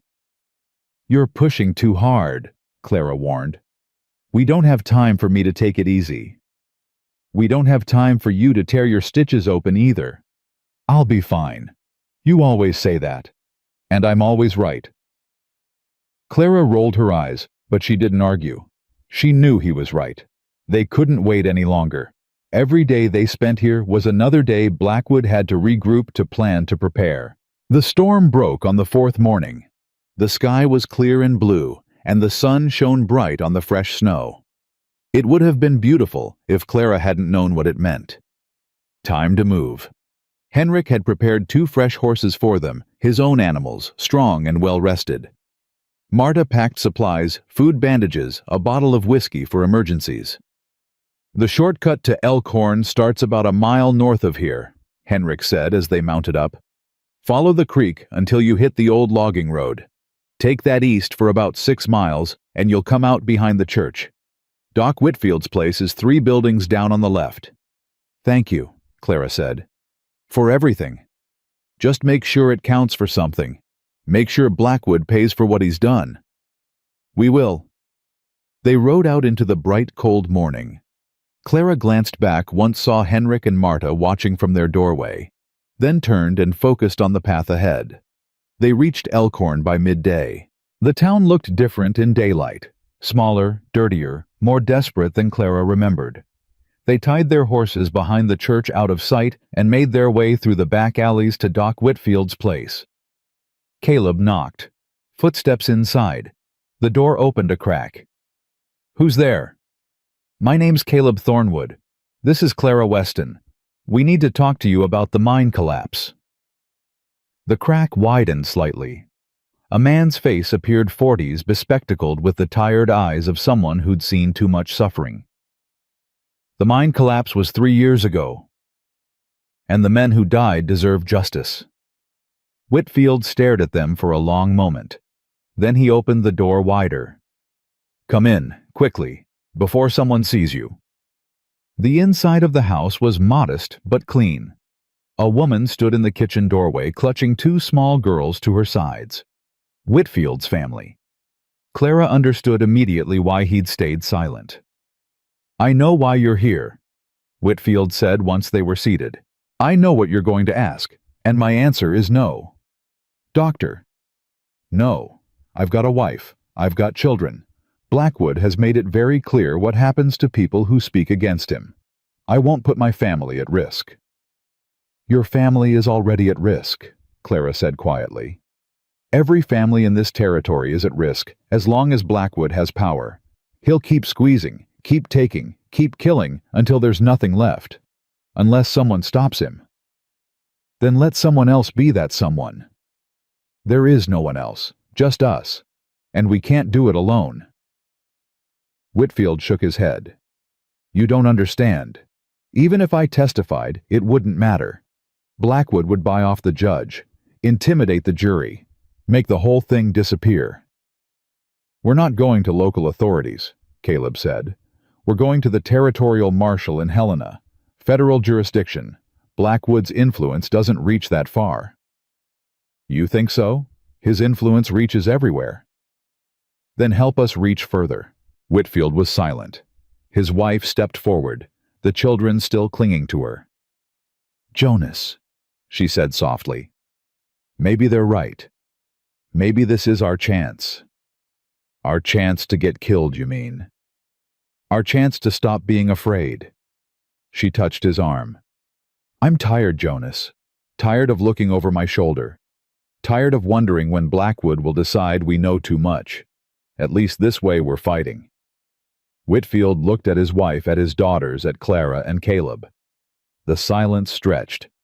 "The collapse wasn't an accident," he said finally. "I've known that for 3 years. The injuries I saw on those bodies. The support beams didn't fail. They were sabotaged. Cut partway through so they'd give way under stress." Clara leaned forward. "Do you have proof?" "I kept samples.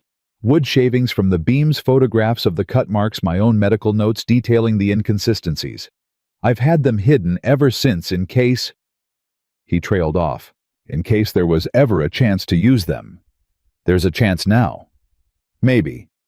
Whitfield stood and walked to a bookshelf.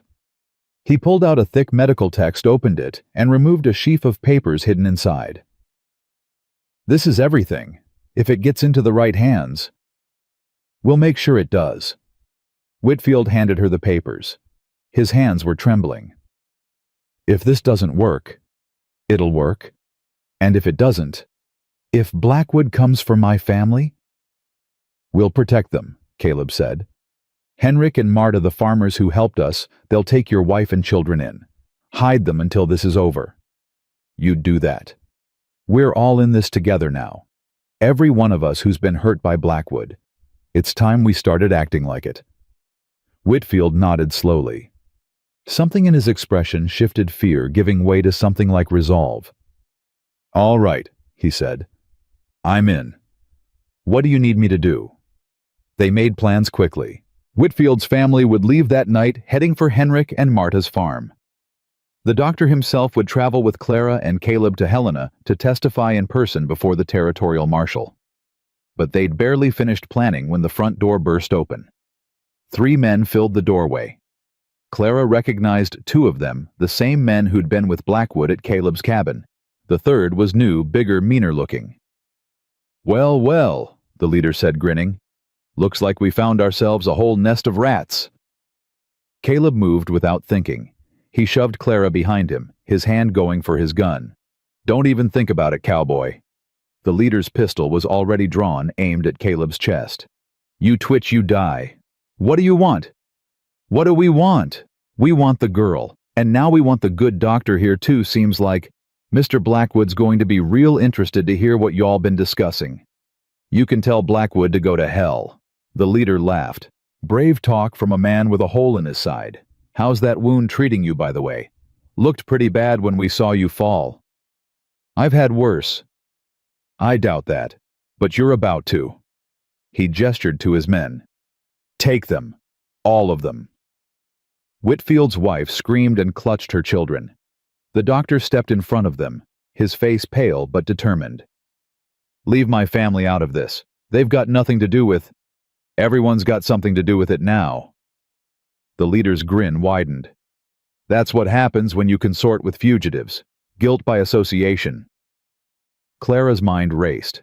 The papers Whitfield's evidence were still in her hand. If Blackwood got them, everything would be lost. She needed to hide them, destroy them. Something. Her eyes found Caleb's. A look passed between them. Understanding. "Now," Caleb said. He moved faster than a man with a bullet wound had any right to move. He grabbed the nearest chair and swung it at the leader, catching him across the face. The gun went off wild, the shot punching through the ceiling. Clara ran for the back door, the papers clutched to her chest. She heard shouting behind her, the sounds of fighting, Whitfield's wife screaming. She didn't stop. Couldn't stop. She burst out into the alley and ran. Boots pounded behind her. A hand grabbed her arm, spun her around. The big man. The new one. He was grinning. "Thought you could run, did you?" Clara didn't think. She just reacted. Her knee came up hard between his legs, and he doubled over with a grunt. She tore free of his grip and kept running. Around a corner. Down another alley. Her lungs burned. Her legs screamed. But she could see the church ahead, see the horses they'd left hidden behind it. She was almost there when another figure stepped into her path. Her father. Ezra Weston stood swaying in the alley, a bottle in one hand, his eyes red-rimmed and wild. "Clara?" he slurred. "Baby girl? Where are you going?" "Get out of my way." "Can't do that. Mr. Blackwood's paying me good money to bring you in. Real good money." "He's using you. He's always been using you." "So what, using's better than nothing? Using means I matter." "You don't matter to him. You never did. You're just a tool. A drunk fool he can manipulate." Ezra's face twisted with rage. He lunged at her surprisingly fast for how drunk he was. Clara dodged, but her foot caught on a broken board, and she went down hard. The papers scattered across the muddy ground. "What's this?" Ezra bent to pick them up. "What's this you got here? Don't touch those. Looks important. Bet Blackwood would pay extra for these." Clara scrambled to her feet, but Ezra was already backing away, clutching the papers like a prize. "Pa, please. Those papers are evidence. They can bring down Blackwood. They can make things right." "Right." Ezra laughed bitterly. "Nothing's ever been right. Not since your mother died. Not since she left me alone with you." "She didn't leave you.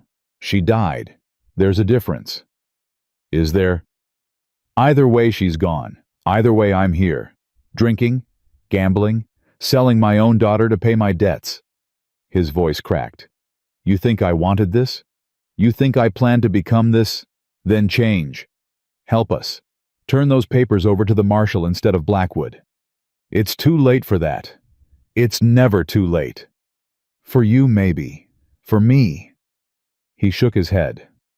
"For me, it was too late the day Martha died." Clara heard footsteps approaching. Blackwood's men. Coming fast. "Pa, please.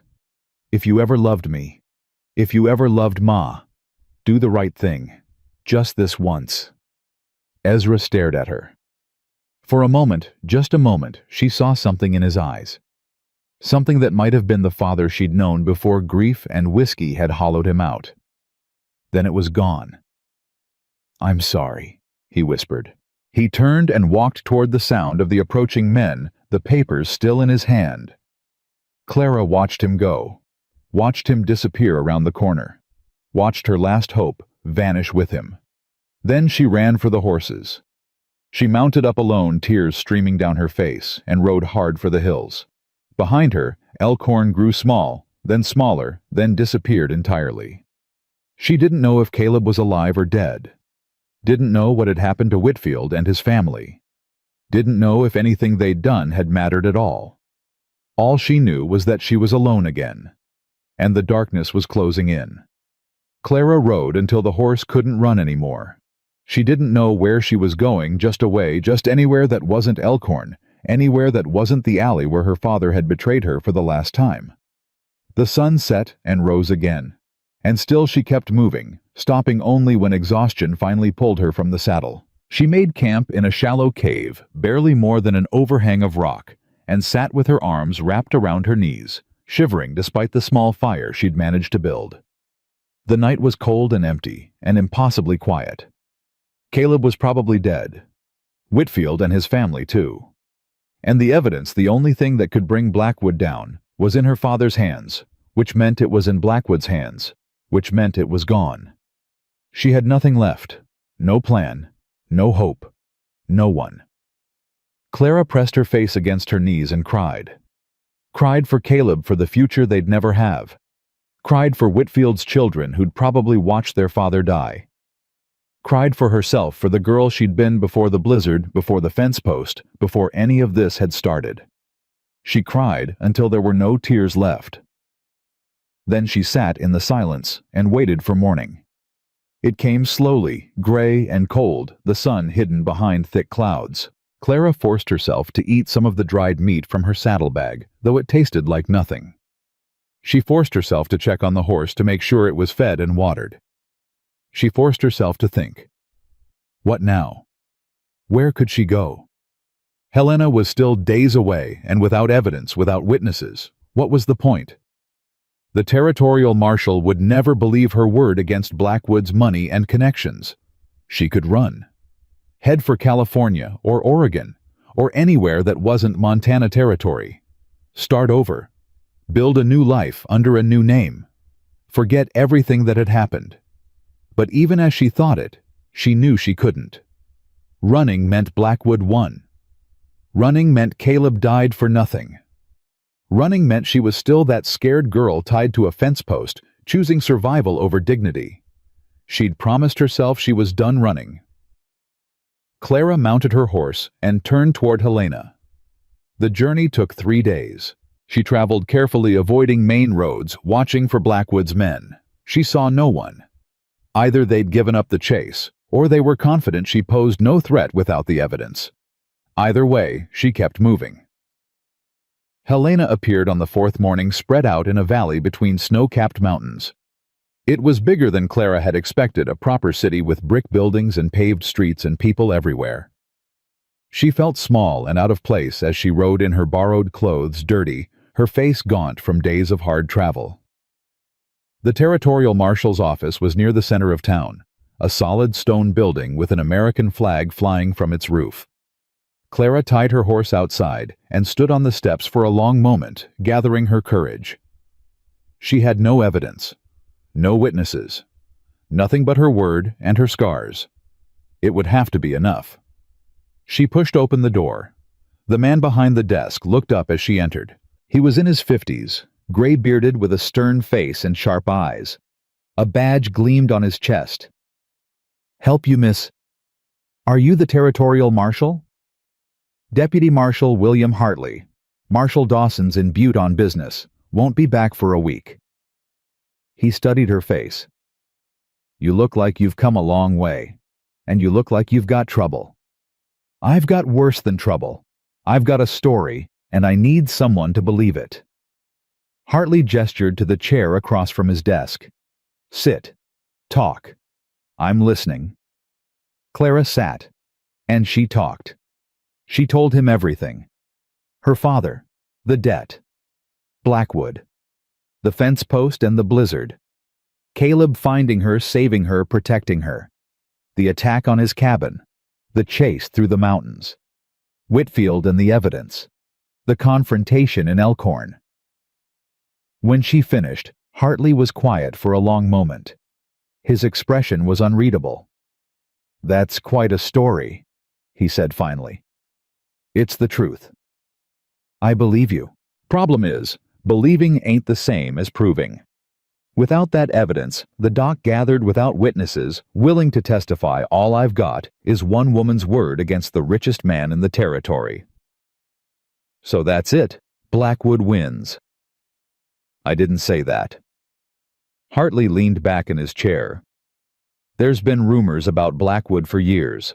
Whispers about the mine collapse, about people who've gone missing, about debts that get collected in unusual ways.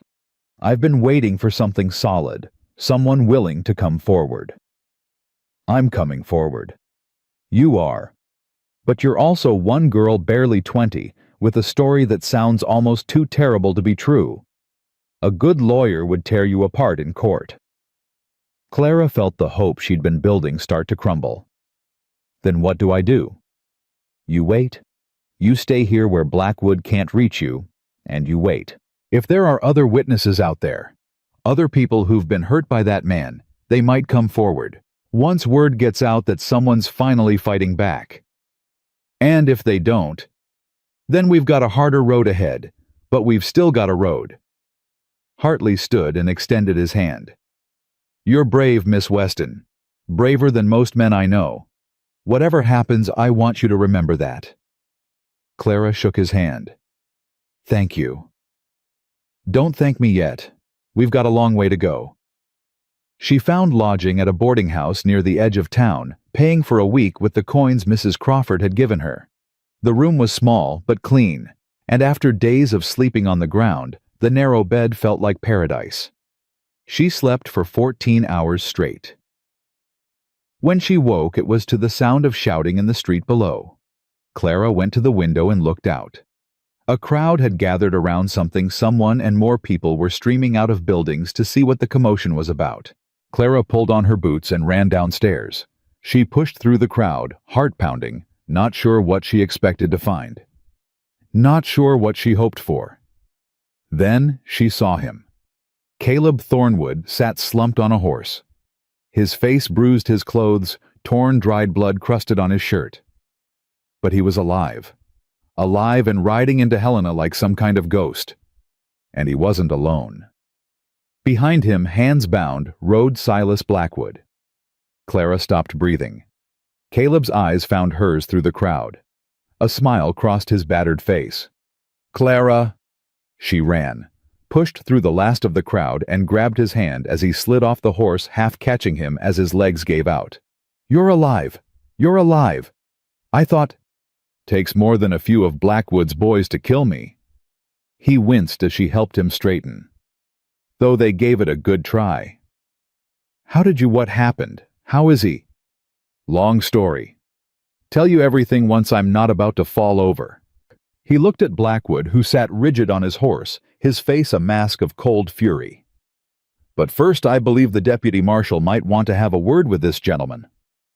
Hartley had pushed through the crowd and stood staring at the scene with an expression of pure disbelief.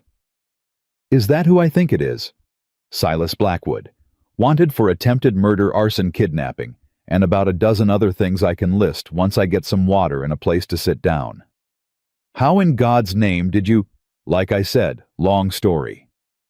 They took Blackwood to the marshal's office and locked him in a cell. Then Hartley sat Caleb down, poured him whiskey, and demanded the whole tale.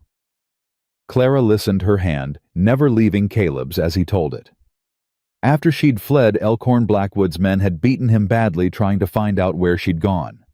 He hadn't told them, couldn't tell them since he didn't know. They'd thrown him in a storage shed behind the saloon, planning to finish him off once Blackwood decided he was no longer useful. But he wasn't alone in that shed. Doc Whitfield was there too, and his wife and kids.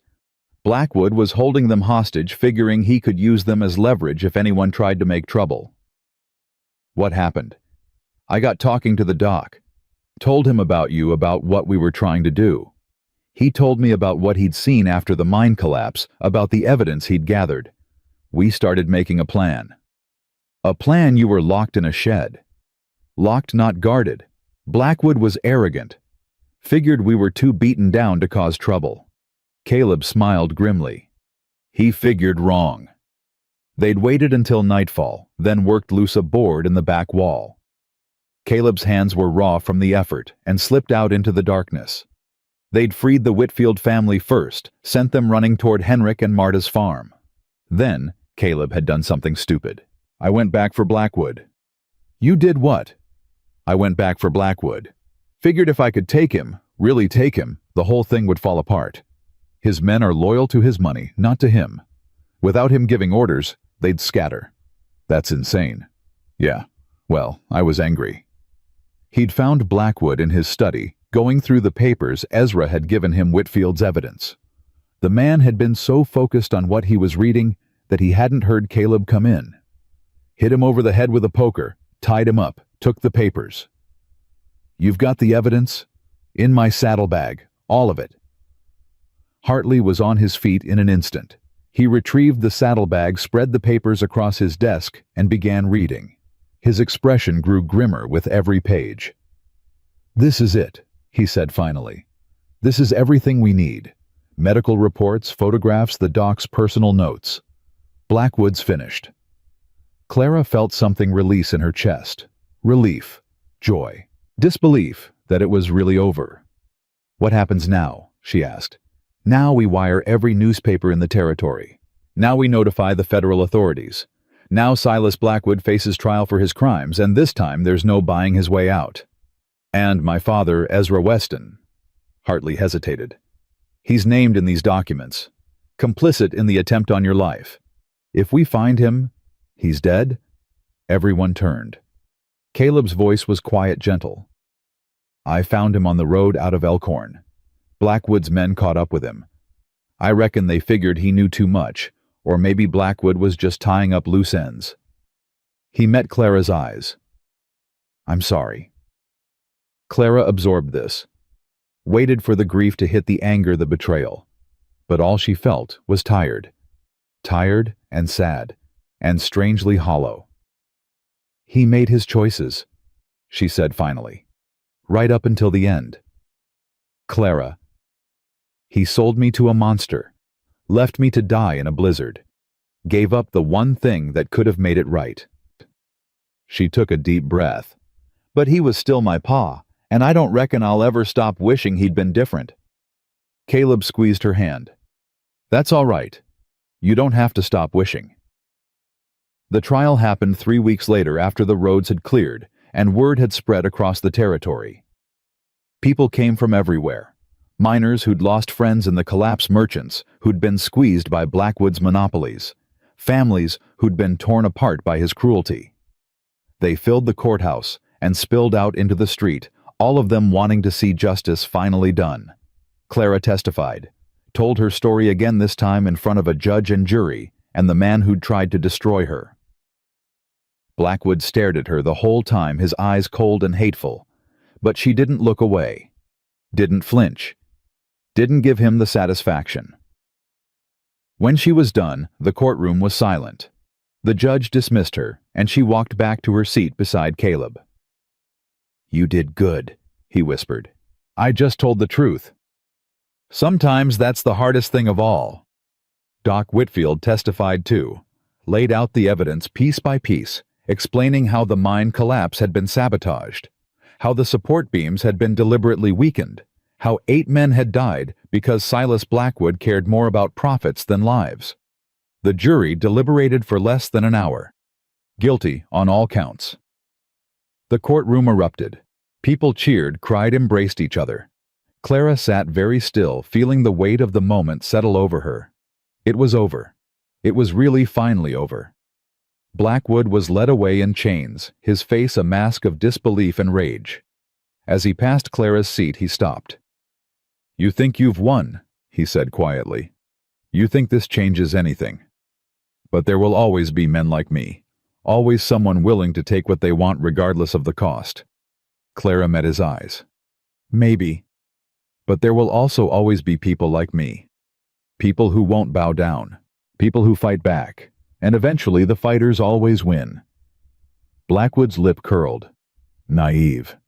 No, just hopeful. They took him away. Clara watched him go and felt nothing but relief. Caleb's hand found hers. "Ready to go home." Home. My cabin. Our cabin, I mean, if you still want it. Clara smiled. "I want it. I want everything." They left Helena 2 days later, after Hartley had finished taking their statements and the newspapers had finished writing their stories. The headline in the Helena Independent read, "Frontier Justice Mine Owner, Convicted Territory Celebrates." There was a sketch of Clara on the front page, looking much braver and more composed than she'd actually felt. Mrs. Crawford met them when they rode through Elkhorn, her weathered face split in a grin. "You did it," she said, embracing Clara fiercely. "You actually did it. We did it, all of us." Blackwood's men scattered the moment they heard. Town's already different. People are talking, smiling, making plans. It's like a weight's been lifted. It has been. Henrik and Marta rode down from their farm to see them off. Doc Whitfield brought his family. His wife hugged Clara so hard she couldn't breathe, and the 2 little girls presented her with wildflowers they'd picked from the last of the winter-hardy blooms. "Thank you," Whitfield said, his voice thick with emotion, "for giving me the courage to do what I should have done years ago. You did the hard part. I just pushed. You did more than push. You showed us all that standing up to evil isn't just possible, it's necessary." They rode on toward Caleb's land. The spring thaw had begun turning the snow to slush and the slush to mud. Everywhere Clara looked, she saw signs of renewal, green shoots pushing through the white birds returning from their southern migrations, the world slowly coming back to life after the long winter. The cabin was still standing, barely. Blackwood's men had burned the barn and torn down part of the fence, but the cabin itself had survived. Caleb walked through the rooms, slowly taking stock of the damage. "We can fix it," he said finally. "Most of this is superficial. The bones are still good." "The bones are strong," Clara agreed. "Just like us." They spent the first week cleaning and repairing, working side by side from dawn to dusk. Caleb's wound had healed well. Marta's surgery had been cleaner than most doctors could manage, and he threw himself into the work with an energy Clara hadn't seen before. "You're different," she said one evening as they sat on the porch watching the sunset. "Different how?" "Lighter, like something that was weighing you down has finally let go." Caleb was quiet for a moment. "You remember what I told you about Samuel, about how I'd been carrying his death for 12 years? "I remember. When I was fighting Blackwood's men, when I was locked in that shed thinking I might die, I had a lot of time to think. About Samuel, about my parents, about all the things I'd been running from." He turned to look at her. "I realized something. Samuel didn't die because of me. He died because of war, because of violence, because of 100 terrible circumstances that nobody could control. I've been blaming myself for something that was never my fault." "I know. You know. I've known since the second day I met you. But it wasn't something I could tell you. You had to figure it out yourself. Caleb shook his head.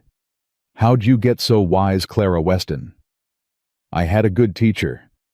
He pulled her close, and they sat together as the sun dipped below the mountains and the first stars began to appear. The night was cold, but not bitter. Spring was coming. Everything was changing.